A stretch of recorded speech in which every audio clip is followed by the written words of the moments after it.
Donc c'est le DM10, déjà. Un DM avec une fonction, des limites, des choses, enfin bref, assez classique. Sur la première partie, je vous donnais un développement limité dit à l'ordre 2 de l'exponentielle que vous n'avez pas à connaître, hein, donc c'est pour ça que je vous le donnais. Qui s'utilise en fait comme un développement limité à l'ordre 1 que l'on a vu, et ce qui nous permet d'arranger certaines choses. Question 1a, peut-on prolonger f par continuité en 0? Bon, notre fonction f est définie sur r plus étoile par f de x égale x sur exponentielle de x moins 1, donc on va chercher la limite lorsque x tend vers 0 de cette fonction f. Bien sûr, c'est une forme indéterminée, sinon ça serait pas drôle. Et donc, on est embêté. Pour lever l'indétermination, on a vu plusieurs méthodes. On a vu dans le cours exactement, alors pas cette fonction-là, mais son inverse, mais la méthode que l'on a vue dans le cours s'applique de la même façon, qui consiste à utiliser un taux d'accroissement. On peut également utiliser un développement limité à l'ordre 1, comme on l'a vu dans le cours là aussi.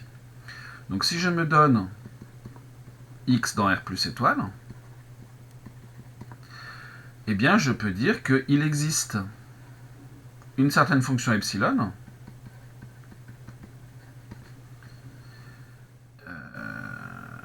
je vais l'écrire en toutes lettres, une fonction epsilon, dont j'ignore tout, mais j'ai quand même une information, dont la limite, bon, je vais mettre ça autrement, pour laquelle la limite lorsque x tend vers 0 de epsilon de x vaut 0, est telle que eh bien, mon exponentielle de x soit égale à 1 plus x epsilon de x. Cette fonction epsilon, je ne la connais pas, alors en vrai on peut la déterminer, mais ça n'a aucun intérêt. Tout ce que je sais, moi, c'est que epsilon de x tend vers 0, c'est le développement limité à l'ordre 1 de l'exponentielle en 0. Donc pour cette question-là, ça va nous suffire, le développement limité à l'ordre 1. Par contre, pour la suite, eh bien, on aura besoin du développement limité à l'ordre 2. Donc, on a donc f de x qui est égal à x divisé par exponentielle de x moins 1, c'est-à-dire x divisé par 1 plus x epsilon de x moins 1, c'est-à-dire x divisé par x plus x epsilon de x. Je mets x en facteur, et ça me donne 1 sur 1 plus epsilon de x. Or, epsilon de x, on a dit que ça tendait vers 0 lorsque x tend vers 0, donc f de x va tendre vers 1 lorsque x tend vers 0. Finalement, on peut prolonger f par continuité en 0 en posant f de 0 égale 1, la limite que je viens juste de trouver. Si oui, ce prolongement est-il de classe C1? Donc là, il va falloir qu'on étudie un taux d'accroissement. F, ainsi prolongé. En fait, on se rappelle que appeler encore f cette fonction, c'est un abus de notation, puisque c'est une nouvelle fonction que l'on a faite. La fonction que l'on nous donnait au départ était définie sur R plus étoile, et cette nouvelle fonction que l'on fabrique, elle est définie sur R plus, donc un peu plus grande, et je devrais l'appeler f tilde ou une autre notation, mais c'est tellement proche de f qu'en fait on conserve sans problème la notation f. Donc la fonction f ainsi prolongée est-elle dérivable en 0. Et pour ça, on va se donner un h strictement positif, et on étudie le taux d'accroissement de ma fonction f en 0, qui sera donc f de h moins f de 0 sur h, c'est-à-dire h sur exponentielle de h moins 1, moins f de 0, on vient de dire que c'était 1, le tout sur h, c'est-à-dire, je vais tout mettre au même dénominateur, je vais donc avoir h moins exponentielle de h plus 1, le tout sur exponentielle de h moins 1, divisé par h, c'est-à-dire h moins exponentielle de h plus 1, divisé par h, exponentielle de h moins 1. Et comme j'ai fait au-dessus, finalement, hein, je vais utiliser mon développement limité. Est égal à h moins... Alors, exponentielle de h, qu'est-ce que c'est? C'est 1 plus h epsilon de h plus 1. Non, pardon. Hop, plus 1. Divisé par h, facteur de 1 plus h epsilon de h moins 1. Alors vous allez me dire, ça on l'a déjà calculé avant, on aurait pu aller plus vite, et vous aurez raison.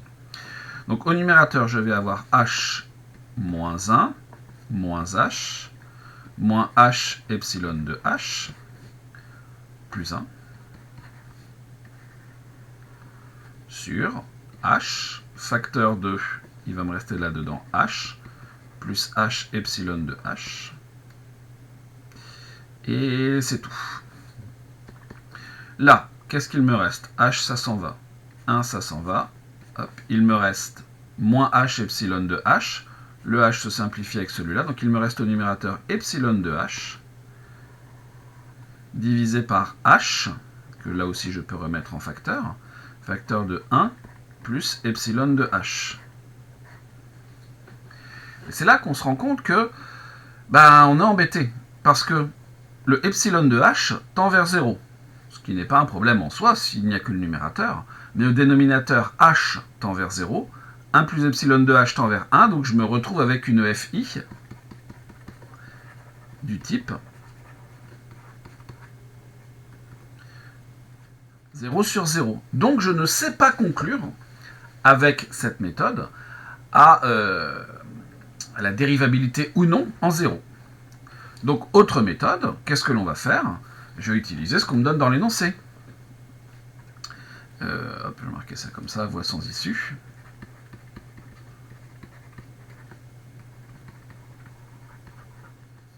Ce qui ne veut pas dire que je me suis trompé ou quoi que ce soit, ou que c'est faux ce que j'ai fait. Simplement, je me suis lancé dans une voie et ça ne marche pas. Évidemment, ce genre de truc, vous le faites au brouillon.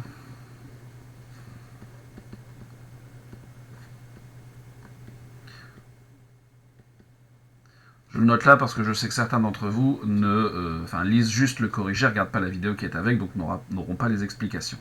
Donc je vais calculer autrement ce taux d'accroissement, puisque de toute façon j'en ai besoin. Donc là, ce que j'ai écrit là, ça reste vrai. Enfin, de toute façon, tout ce que j'ai écrit est vrai. Mais là, je n'ai pas encore appliqué de méthode, j'ai simplement calculé mon taux d'accroissement. Et c'est là que je vais utiliser ce qui m'est donné dans l'énoncé. Donc dans l'énoncé, on me dit que c'est 1 plus h carré sur 2 plus h carré epsilon de h plus 1 divisé par h, je vais faire la même chose, je vais avoir 1 plus h carré sur 2 plus h carré epsilon de h moins 1. Et je ferme ma parenthèse ici. Au numérateur, qu'est-ce que je vais avoir? Je vais avoir h moins 1 moins h. Comme tout à l'heure, ça s'en va, parce que finalement, si vous regardez, on a juste rajouté un morceau ici et modifié ce terme-là. Plus h carré epsilon de h plus 1. J'ai oublié le morceau que j'ai voulu rajouter, donc je vais le mettre en petit ici. Plus h carré sur 2. Divisé par h, facteur 2. Alors, 1 et 1, ça s'en va, je vais avoir h plus h carré sur 2 plus h carré epsilon de h. h, 1, ça s'en va. Et là, on va encore pouvoir mettre h en facteur au numérateur. Donc je vais avoir h facteur 2. 1 demi. Alors, attention, je vais avoir moins 1 demi moins h epsilon de h. Et je vais faire la même chose au dénominateur. Donc j'ai mon h qui va être facteur de h plus h carré sur 2 ici j'ai un h, c'était h carré sur 2, plus h carré epsilon de h. Tac, tac. Alors j'ai toujours une forme indéterminée, mais je peux encore cette fois mettre h en facteur au numérateur. Donc je vais avoir h, facteur de moins 1/2 moins epsilon de h, divisé par, je mets aussi h en facteur, et je vais avoir 1 plus h sur 2 plus h epsilon de h. Voilà mon taux d'accroissement. Or, vous avez toujours le epsilon de h qui tend vers 0 lorsque h tend vers 0. Donc, moins 1/2 moins epsilon de h va tendre vers moins 1/2 lorsque h tend vers 0 pour le numérateur. Et le dénominateur, donc 1 plus h sur 2 plus h epsilon de h, bah, h tend vers 0, h tend vers 0, epsilon de h tend vers 0, tout ça va tendre vers 1 lorsque h tend vers 0. Et donc finalement, vous trouvez que votre taux d'accroissement de f en 0 de h va tendre vers moins 1/2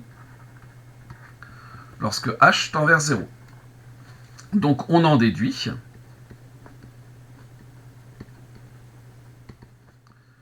que f est dérivable en 0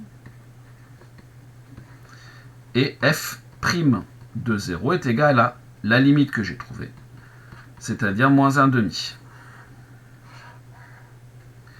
La question qui se pose maintenant, puisqu'on nous a demandé si le prolongement était de classe C1, f' est-elle continue en 0? Pour ça, on a besoin de calculer f' de x pour x strictement positif. Soit x appartenant à R plus étoile. Attention, la formule que je vais utiliser ici ne fonctionne que lorsque x est différent de 0.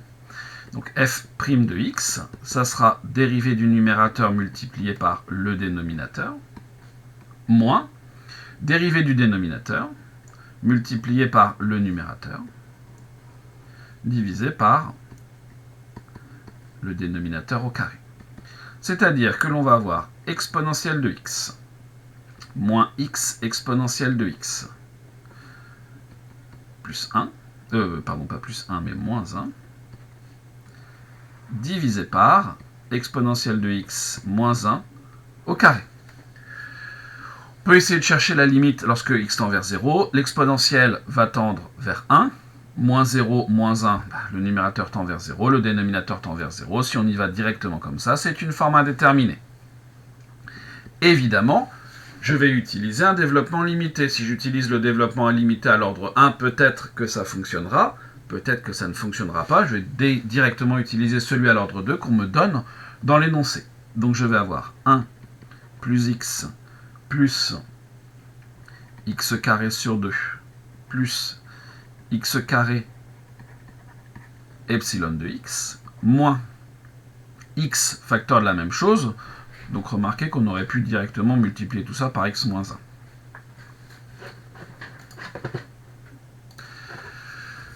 Donc on a ensuite le x exponentiel de x. Donc on va voir x facteur de 1 plus x carré sur 2 plus x carré epsilon de x moins 1 divisé par, on va faire la même chose sauf que ça va être au carré. Donc ce qui va nous rester là-dedans, ça on l'a déjà fait plusieurs fois, donc on va avoir, alors remarquez que comme c'est au carré, on peut, entre guillemets, on n'est pas obligé de remplacer l'exponentielle toujours par la même chose, donc on peut tenter juste de remplacer par x plus x epsilon de x au carré. Si jamais ça ne suffit pas, il sera toujours temps de revenir dessus après. Alors là j'ai fait le 1 plus x epsilon de x moins 1 directement. Au numérateur, qu'est-ce que l'on va avoir? Donc on va avoir 1 plus x, alors le 1, il s'en va là, on peut le retirer directement. J'ai x que je vais pouvoir mettre en facteur commun de tout ce petit monde-là.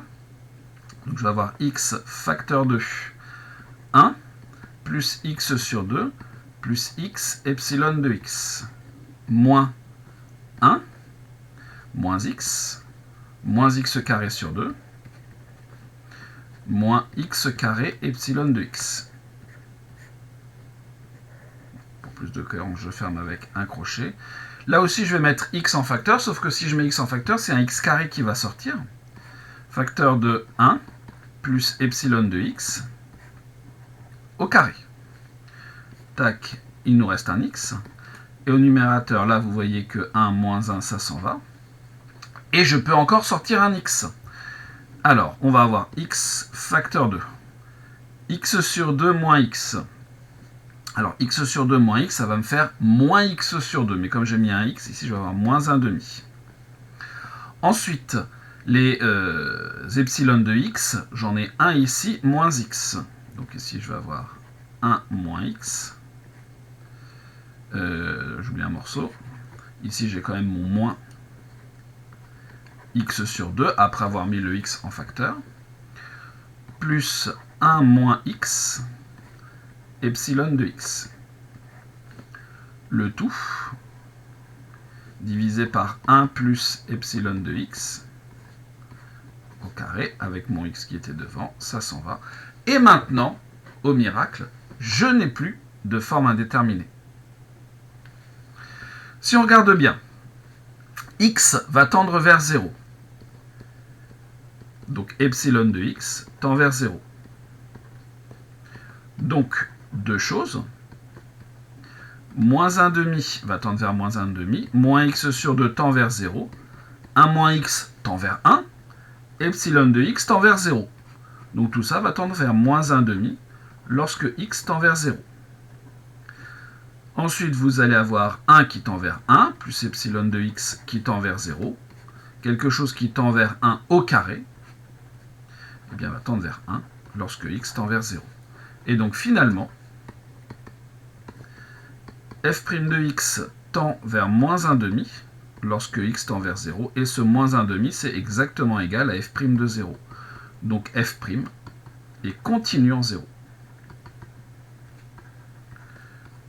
On va faire la synthèse de toute cette première question qui est très longue.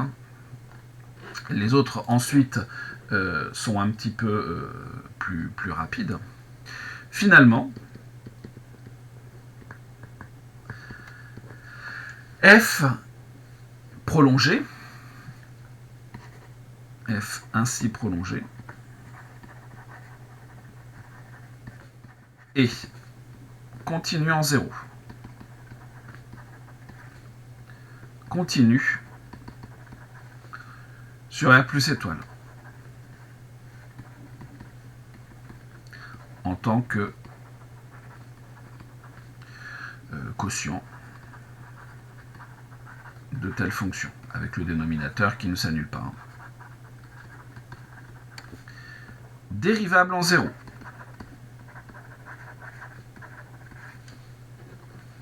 Dérivable sur R plus étoile.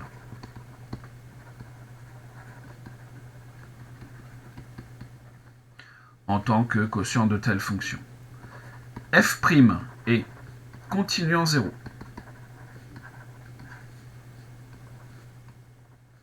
Continu sur R plus étoile. On aurait même pu dire directement que f était C1 sur R plus étoile. Continu sur R plus étoile en tant que quotient de telle fonction. Donc ça, tout ça, c'est pas forcément la peine de le réécrire, mais je fais la synthèse de tout ce que l'on a obtenu. Donc conclusion de toute cette question un peu longue et un peu technique. F est C1 en 0. C'est de ça qu'on nous demandait. F est C1 sur R+, on va même un petit peu plus loin. Ça, c'était juste la 1A. Rassurez-vous, les autres ne demanderont pas de travail si long. Question 1B. En étudiant les variations de G, déterminez son signe sur cet intervalle. Bon. G et c'est infini sur R plus étoile. On se donne X dans R plus étoile. Ici, je peux mettre en tant que somme de telle fonction.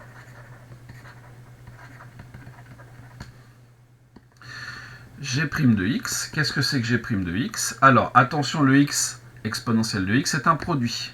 Donc je vais avoir 1 fois exponentielle de x, plus x exponentielle de x, moins 2 exponentielle de x, plus 1.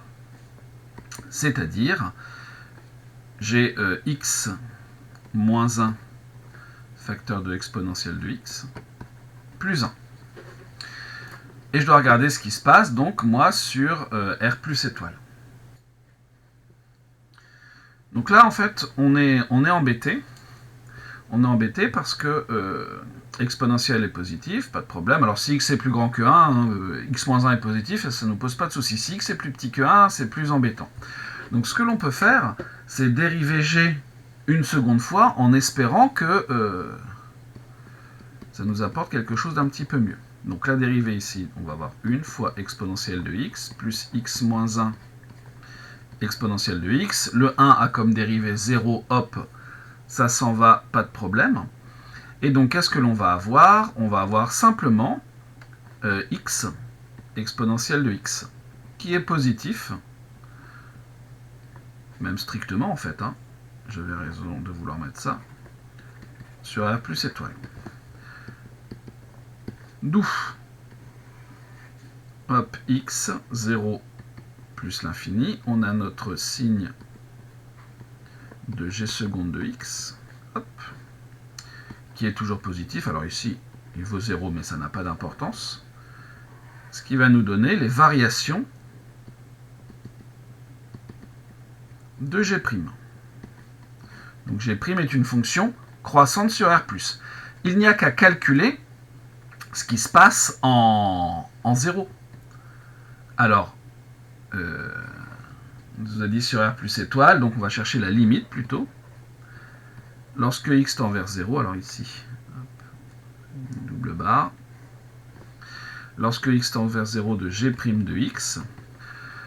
Lorsque x tend vers 0, eh bien, x moins 1 va tendre vers moins 1. Moins 1 multiplié par exponentielle de 0, donc moins 1. Moins 1 plus 1, 0. Conclusion, g' est toujours positif. Quel que soit x appartenant à R plus étoile, g' de x est strictement positif. D'où g de x, alors g de x, non, c'est g dans un premier temps, est croissante sur R plus étoile. On nous demandait les variations de g d'abord. En déduire le signe. On va calculer g de 0. G de 0, c'est 0 fois exponentielle de 0, c'est facile, ça vaut 0. Moins 2 fois exponentielle de 0, donc ce qui va nous faire moins 2. Plus 0, plus 2, ce qui va nous faire 0. Donc finalement, on est exactement dans la même situation que pour g'. Vous avez votre fonction g. Alors j'ai calculé g de 0, mais comme on est sur R plus étoile, hop. En fait, g est prolongeable par continuité en 0. Hein. De g de x est égal à 0. Donc on a ça. Finalement, pour tout x appartenant à R plus étoile, g de x va être strictement positif.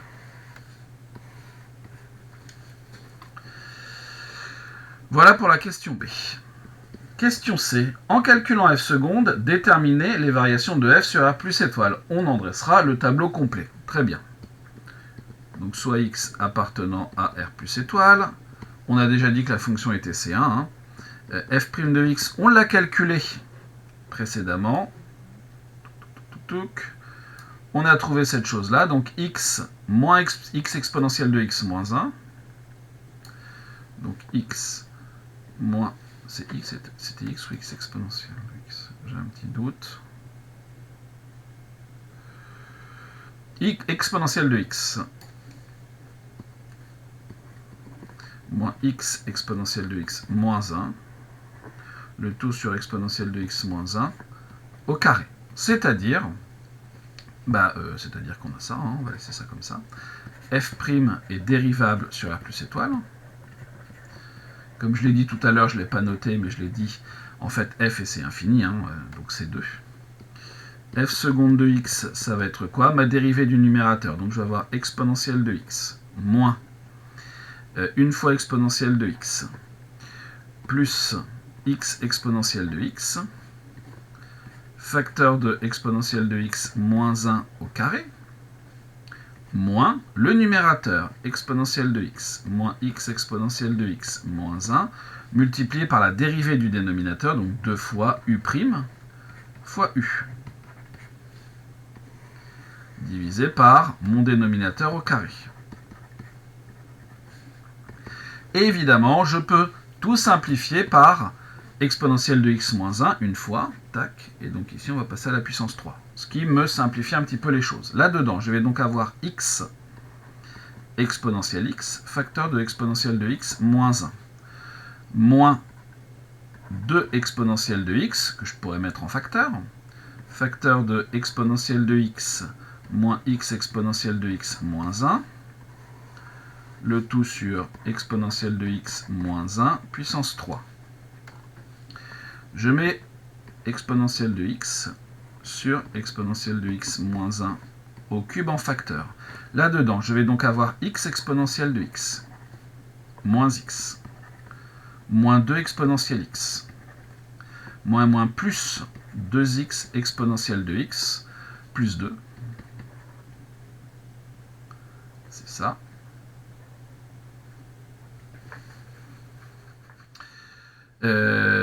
Et ben c'est tout. Et donc je vais avoir exponentielle de x sur exponentielle de x moins 1 au cube. Facteur 2. Alors, x exponentielle de x plus 2x exponentielle de x, ce qui va m'en faire 3.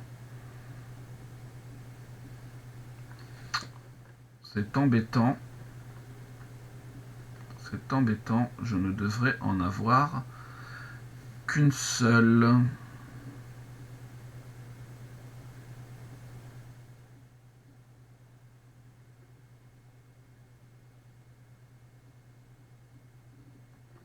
Ici c'est un moins, à cause du moins qui est là. Donc ici c'est un moins. Donc ici c'est un moins et ici c'est un plus.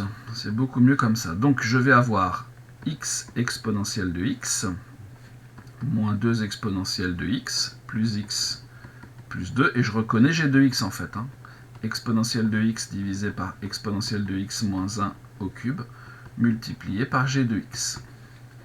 Or, qu'est-ce que l'on peut dire là-dedans?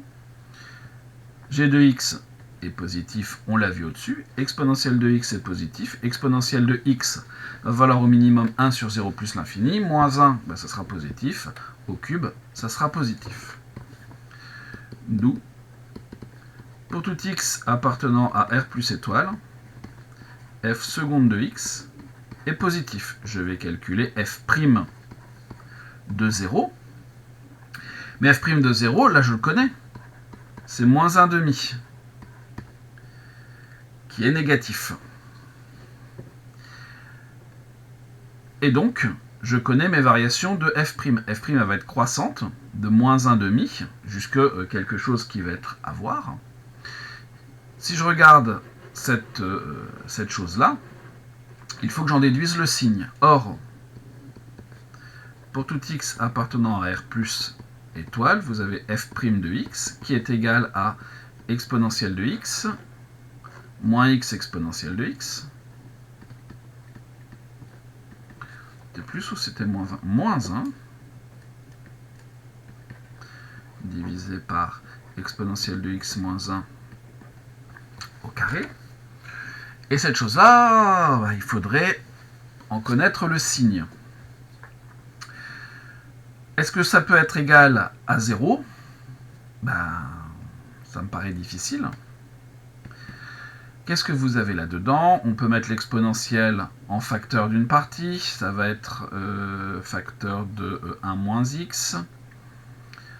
On peut mettre exponentielle de x moins 1 là-dessus.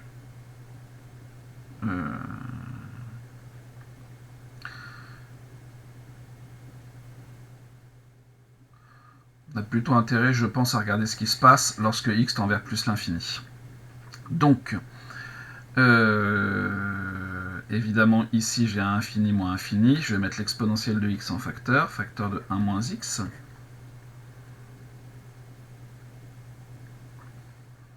Moins 1 divisé par exponentielle de x moins 1 au carré. Donc ça va tendre vers plus l'infini, ça ne nous pose pas de problème. L'exponentielle va tendre vers plus l'infini. On a un petit souci parce qu'on va avoir un infini sur un infini. Donc il faudrait plutôt procéder autrement. Donc on va avoir exponentielle de x moins 1 sur exponentielle de x moins 1 au carré, moins x exponentielle x divisé par exponentielle de x moins 1 au carré. Donc ce qui nous fait 1 sur exponentielle de x moins 1. Et ça, très bien, cette chose-là va tendre vers 0. Et il faudrait qu'on règle le problème ici, de ce x exponentielle x sur exponentielle de x moins 1 au carré. Qu'est-ce qu'on peut faire? Vous avez ici x multiplié par 1 plus x epsilon de x divisé par... oui, alors ça ne va pas tellement nous aider, c'est vrai, mais on ne pourra pas en conclure avec la limite en plus l'infini de l'exponentielle. Donc, mon problème principal, c'est l'exponentielle, donc je vais déjà tout diviser par exponentielle, donc je vais avoir x divisé par exponentielle de 2x, facteur de 1, moins exponentielle de moins x.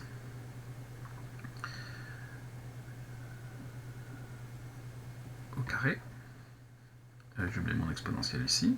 Ce qui va me faire 1 sur exponentielle de x moins 1, moins x divisé par exponentielle de x, facteur de 1, moins exponentielle de moins x au carré. Reste ce x, qui est un petit peu gênant, mais en fait pas tant que ça. 1 sur exponentielle de x moins 1, moins 1 sur... Alors je vais avoir exponentielle de x sur x, facteur de 1 moins exponentielle de moins x au carré. Très bien. Donc exponentielle de x tend vers plus l'infini, donc tout ça tend vers plus l'infini, et globalement, cette partie-là va donc tendre vers 0. Exponentielle de x sur x, ça va tendre vers 0 par croissance comparée. En plus l'infini, l'exponentielle de x va tendre vers 0, donc tout ça va tendre vers 1. Et donc globalement, cette partie-là va tendre vers 1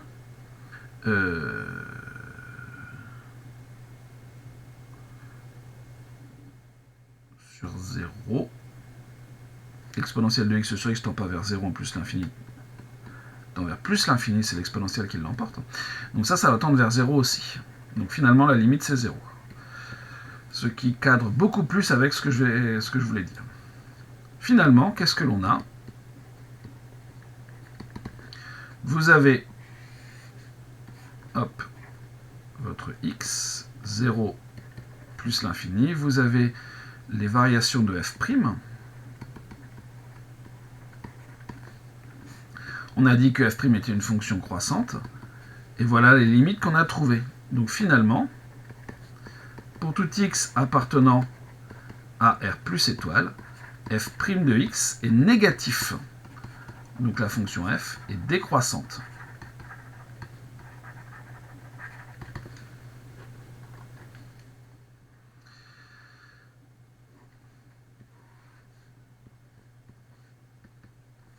On a donc le signe de f' de x,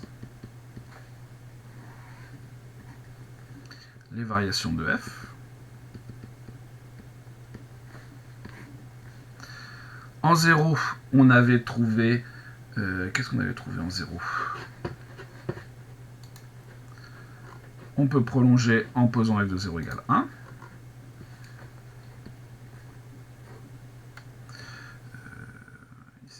par contre c'est bien défini, donc il n'y a pas de double barre.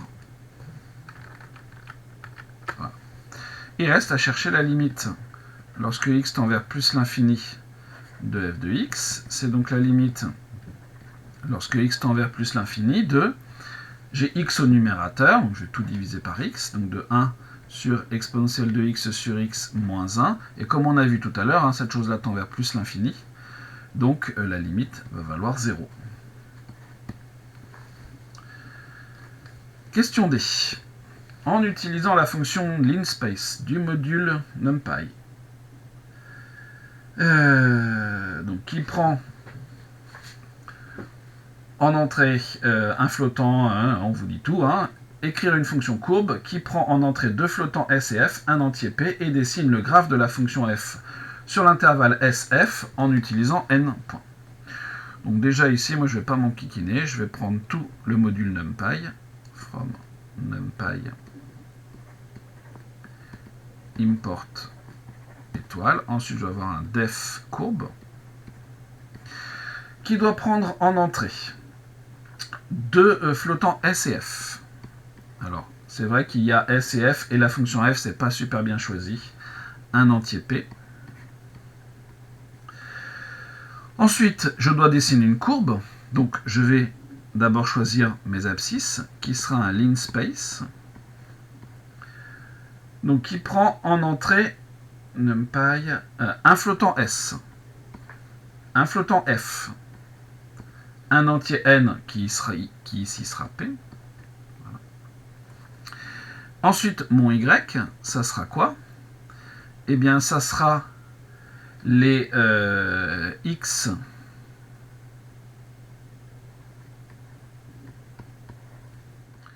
sur hop, exponentielle de X. Alors,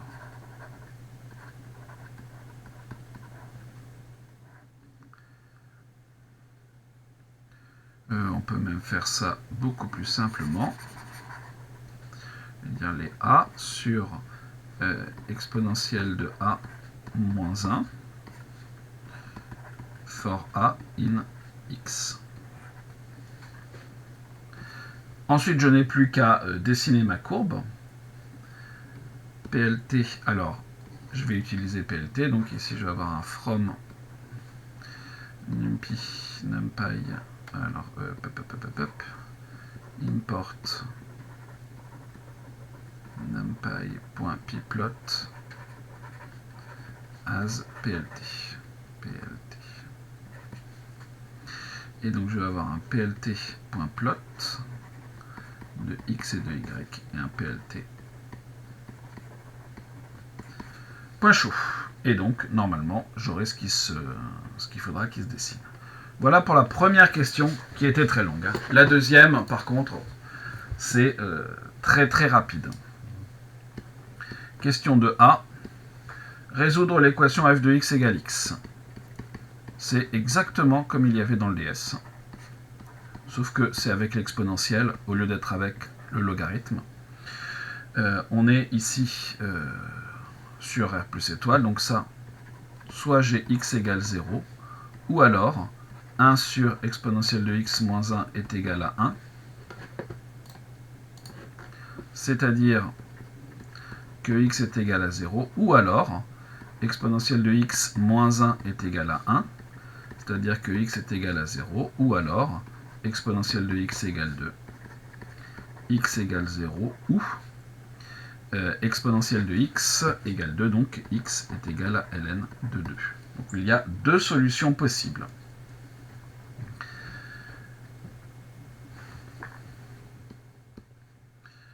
Question B. Montrez que pour tout x appartenant à R plus étoile, f' de x est inférieur ou égal à 1,5. Soit x appartenant à R plus étoile, on a vu que f' de x est compris entre moins 1,5 et 0. D'où f' de x inférieur ou égal à 1,5. Ensuite, le tableau de variation ici montre que f de plus, f est décroissante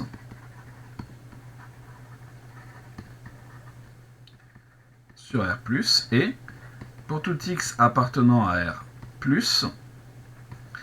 0 plus petit que f de x, plus petit que 1. On a ce qu'il faut. Question C.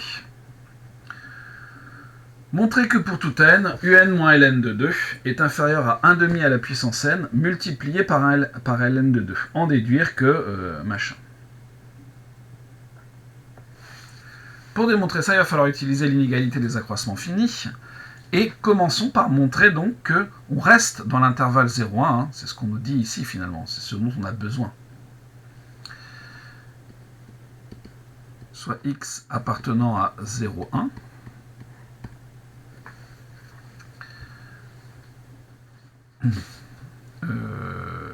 Montrons que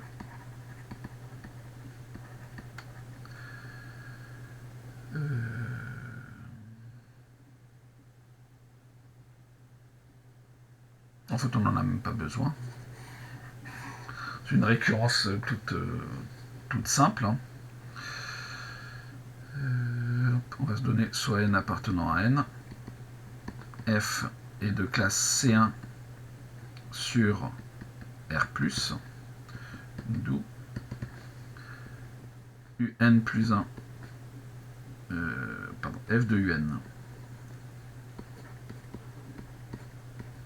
moins f de ln de 2 est inférieur ou égal à 1,5 multiplié par un moins ln de 2, d'après l'IAF. D'où f de un plus 1, f de ln de 2 fois ln de 2, puisque ln de 2 est solution de l'équation, est inférieur ou égal à 1,5 multiplié par un moins ln de 2. Ensuite, il nous faut une récurrence. Soit n appartenant à n, on note Pn, un moins ln de 2, inférieur ou égal à 1,5 puissance n, ln de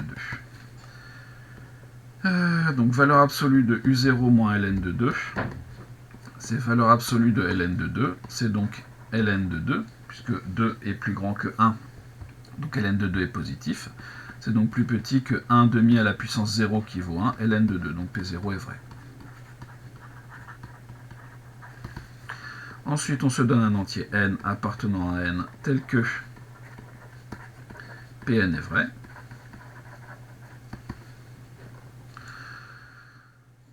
Donc, je vais m'intéresser moi à un plus 1 moins ln de 2, qui est plus petit que 1,5 un moins ln de 2 d'après ce qui précède, qui va être plus petit que 1,5 multiplié par 1,5 à la puissance n ln de 2, qui vaut 1,5 à la puissance n plus 1 ln de 2. Donc Pn plus 1 est vrai. Conclusion qui nous intéresse, par principe de récurrence,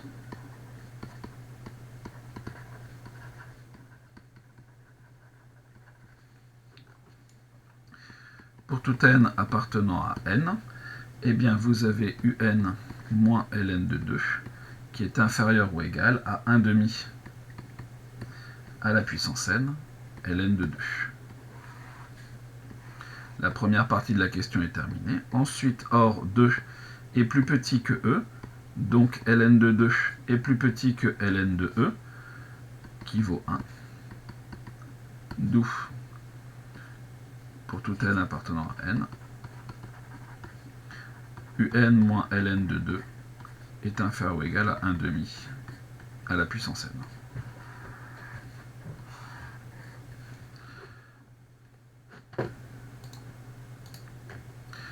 Question D. Montrer que un converge. Comme vous avez 1,5 qui est compris entre moins 1 et 1, la limite, lorsque n tend vers plus l'infini de 1,5 à la puissance n, vaut 0. Donc forcément, la limite, lorsque n tend vers plus l'infini de valeur absolue de un moins ln de 2, vaut 0. Ce qui veut dire que un converge vers ln de 2.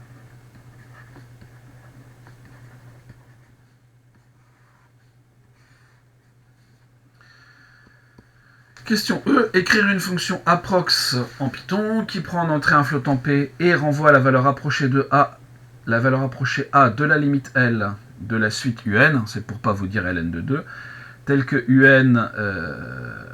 A moins L est inférieur ou égal à P, cette fonction ne devra utiliser aucun module de Python. Donc la fonction doit s'appeler approx. Elle doit juste prendre en entrée un flottant P. Et on peut remarquer que si on veut que ce soit plus petit que P, eh bien il va me suffire, il suffit d'avoir 1/2 à la puissance n qui est plus petit que P. Donc on va calculer ces choses-là. Donc on va se donner U au départ qui vaut U0, c'est-à-dire 0, N qui vaut 0, et ensuite on va faire un petit while. Tant que 1/2 à la puissance N est supérieur strictement à P, je vais calculer U. U est égal à U sur exponentielle de U moins 1. C'est la fonction f de départ. N est égal à n plus 1. Et ensuite, on va renvoyer la valeur approchée. Donc, ce qu'on renvoie, c'est U.